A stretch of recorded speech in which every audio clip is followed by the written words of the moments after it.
Um, we have a situation here that we need to remedy as a country, in that we have a president who appears to be supporting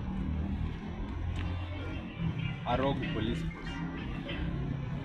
So tell me, how do we handle this situation? Because it is very surprising. I cannot accuse the president of Kenya for being ineloquent. It is common knowledge that the president of Kenya is quite articulate. So when he comes out in public and he says he supports the deployment of police officers to the protests whilst they are not wearing police uniforms, that is, they are donning plain clothes, and he fully understands that this is unconstitutional and that it is an illegality, doesn't that then not betoken the unconstitutional surveillance and involvement of police in plain clothes in the ongoing demonstrations? It behooves all of us to condemn some of these reckless and arrogant statements,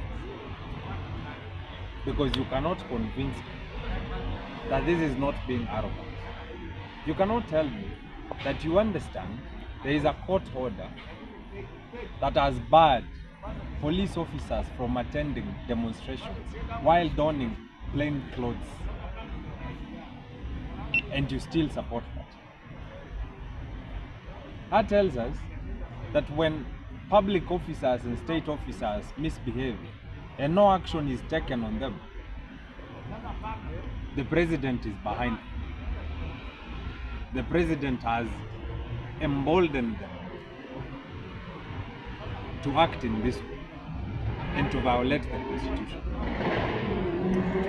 When the heat was so high during Japheth Kome's tenure as the Inspector General, you remember the Githurai massacre and the Kware killings. The president pressured Japheth Kome into resignation. So there is nothing completely whatsoever that is stopping President William Ruto from pushing for the resignation of Eliud Lagat, or from pressuring him to step aside for the commencement of investigations onto his possible involvement in the Albert Ojwang case. There is a very interesting body called the Ipoa that is not exercising its mandate as we expect it, because the Ipoa cannot afford to choose and take sides, because deciding to prosecute everyone and anyone except Eliud Lagat is picking sides. So the chairman of Ipoa, Isaac Hassan, should tell us why Eliud Lagat appears to be a sacred cow, that he can investigate and his commission can call for the investigations of everyone, but not Eliud Lagat. What is it that you know that we don't? Because kama Eliud Lagat is the complainant in the Albert Ojwang case, he then is without a doubt the first person of interest in this case. The fact that he is a police boss makes it even harder, but it should not be an excuse to victimize the junior police officers and the junior DCI officers, because they were acting on an order. We need to rethink the jurisprudence of command in this country. How do you understand orders and commands?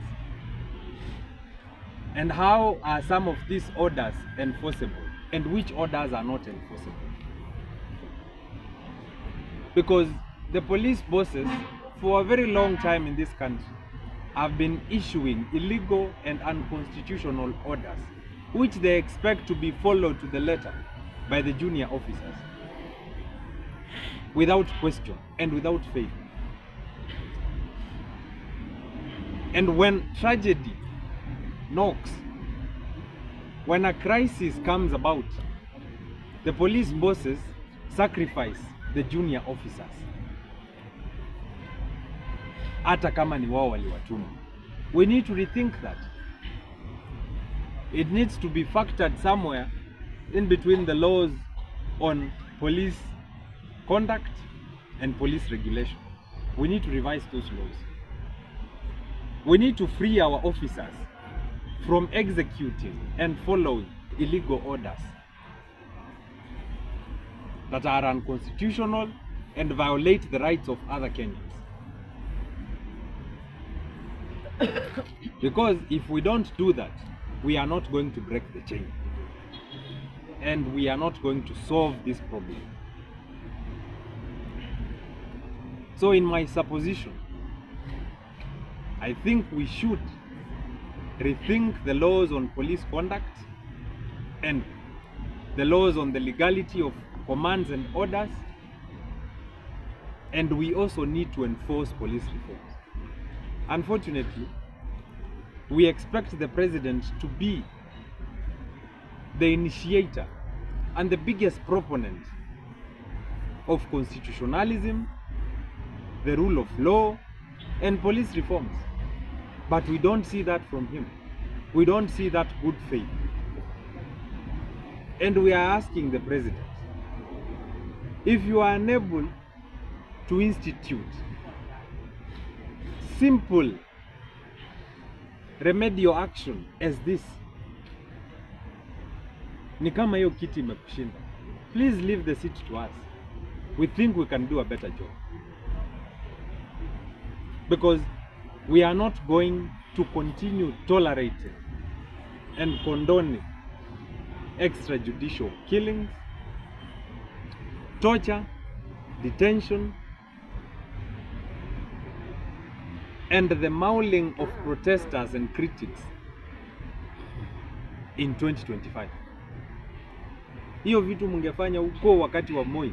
Saa hii sisi we don't have that energy. We don't have the time and we don't have the patience. Mmetusukuma sana. Na mkitufikisha kwa ukuta, hata sisi mtatuforce kureact.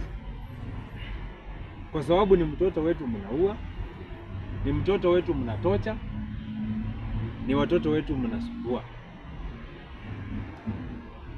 Na kila mtu anapenda kuishi. Leo hii wewe umekaa hapo nyumbani, unaweza kuwa hii kesi haikuumi sana kwa sababu huyu mtoto si wenu. Wenu akifikiwa utakumbuka. Wenu akifikiwa itakuuma.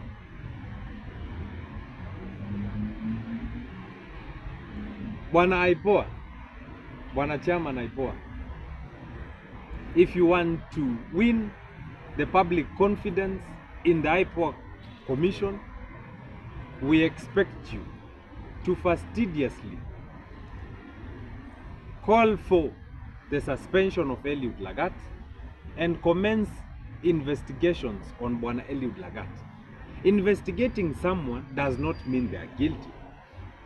It means you are willing to follow the law, you are willing to institute an investigation, and you want to get to the bottom of this case.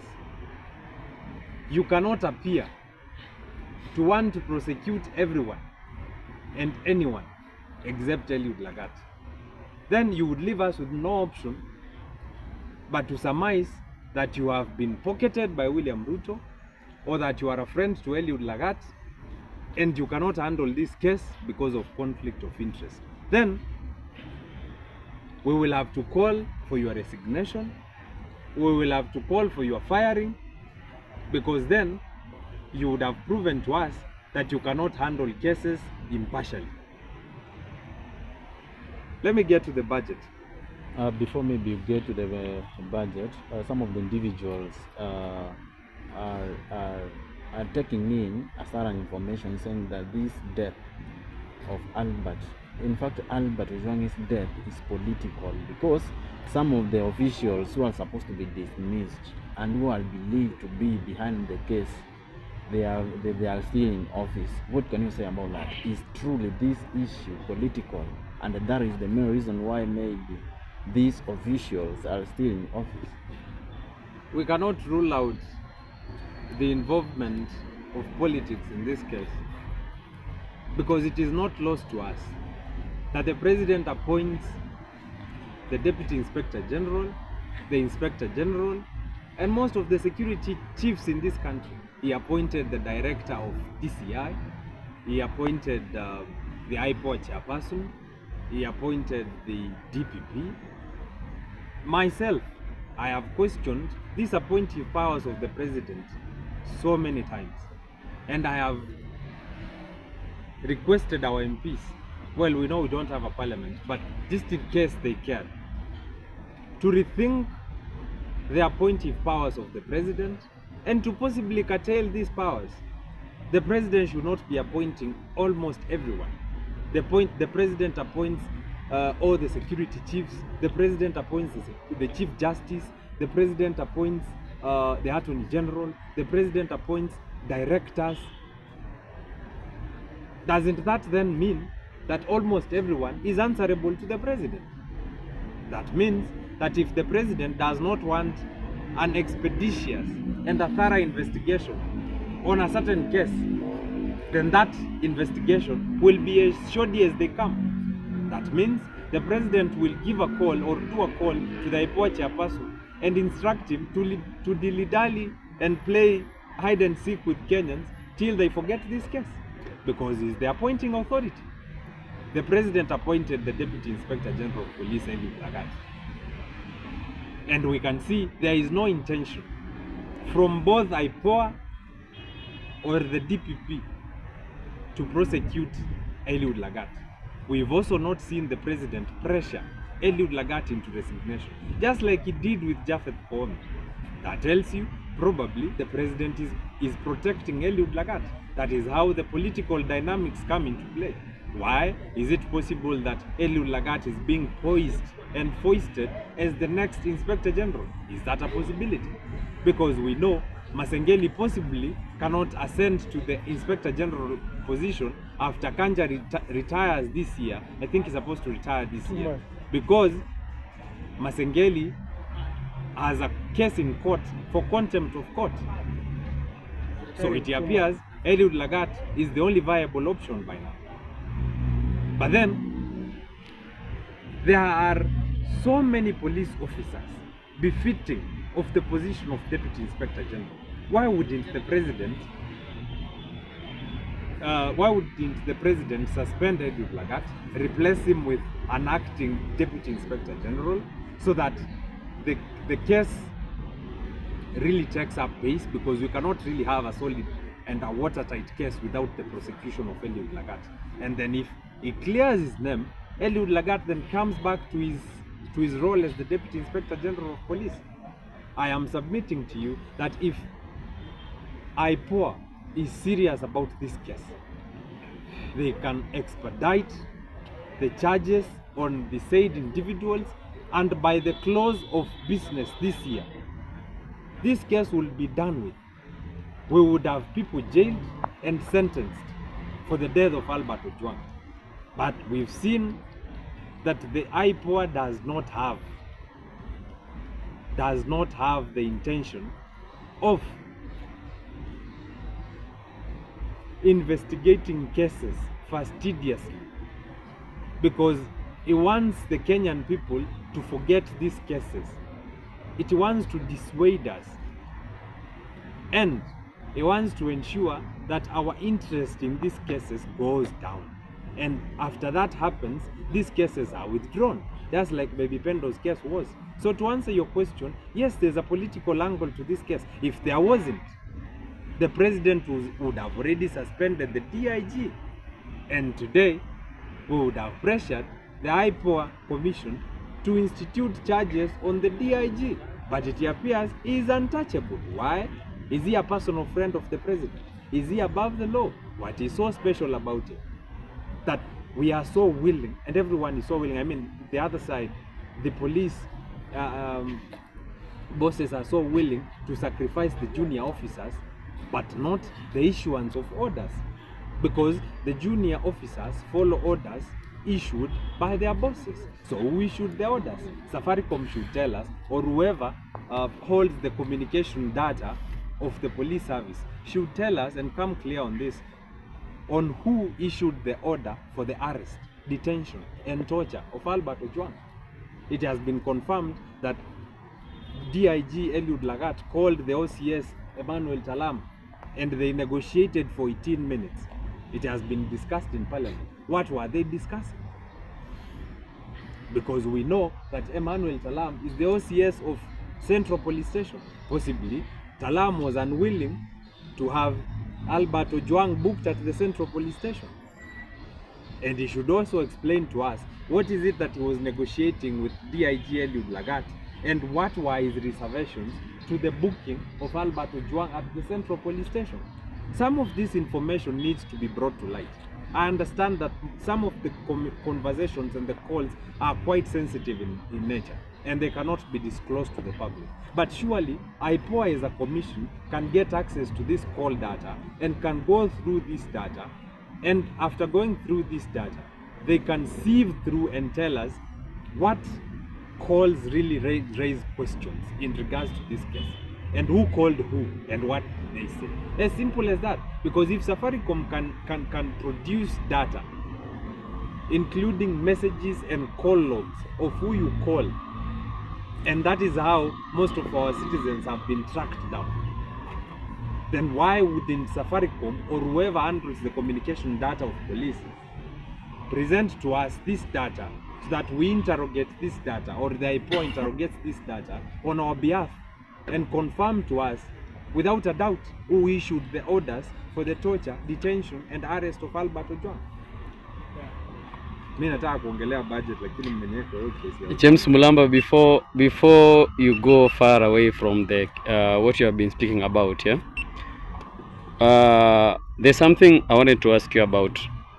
You being an activist, does the law allows for a DIG to be arrested on his position, or he has to step aside for him to be arrested, according to your own view? What can you say about that? I cannot confirm or deny if the law at this moment, I have not looked that up, allows for the arrest of the DIG, but I can confirm the president is the only leader right now who enjoys an immunity from prosecution.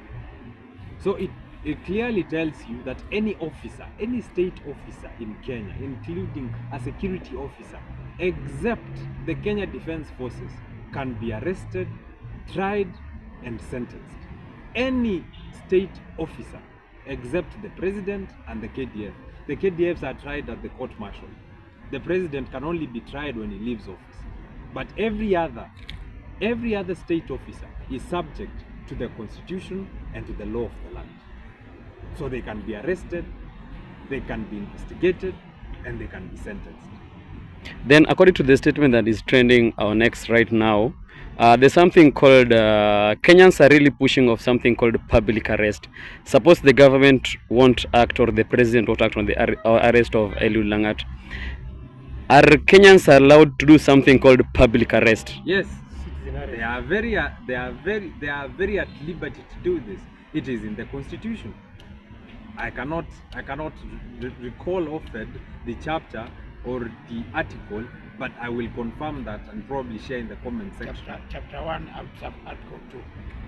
As Nganga is saying, Chapter 1 Article 2, the citizens have a right to order and call for and execute a citizen's arrest to anyone, as I've said, excluding the KDF and the president. I'm saying this from my own understanding. And yes, the citizens can arrest police officers and take them to, say, police stations for booking. They can arrest anyone and everyone except the ones I have mentioned. And once these people are booked, the citizens can also go further and push the DPP to institute cases against these said state officers. And in this case, because DIG is a police officer and we have the Ipoa Commission that handles cases on police misconduct and malfeasance, then the citizens then are at liberty to write to the Ipoa and to present petitions to the Ipoa requesting them to commence charges on DIG Eliud Lagat and to prosecute him. I mean, to push for his prosecution, because the Ipoa does not have the powers to prosecute. The biggest problem, however, is that the police might as well decide to retaliate with excessive force. But that should not be a deterrent to the citizens, and it should not break the conviction to institute a citizen's arrest. And the police know this. That is why they have barred us time without number from accessing the Jogo House and from accessing the pension towers. Someone told us, I mean, the information has already been shared on X and other platforms, that the DIG's office is located at the pension towers. And if you've closely monitored the activities that have been going on, the police have really been barricading and protecting the Arambe Avenue and all routes that lead to Arambe Avenue. They don't want us to access the Vigilance House, the Jogo House, or the pension towers. Don't you suspect that? Isn't this suspicious? Because they know we can arrest the DIG, because the police officers themselves won't. They can't, unless the IG orders it. As a junior officer, you cannot institute an arrest of your boss. That has not happened before. I am not saying it can't happen. It has not happened before. Because I think the police officers fear the retaliatory action that might be taken on them by their bosses and by their superiors when they attempt to arrest their superiors. I think thank you so much.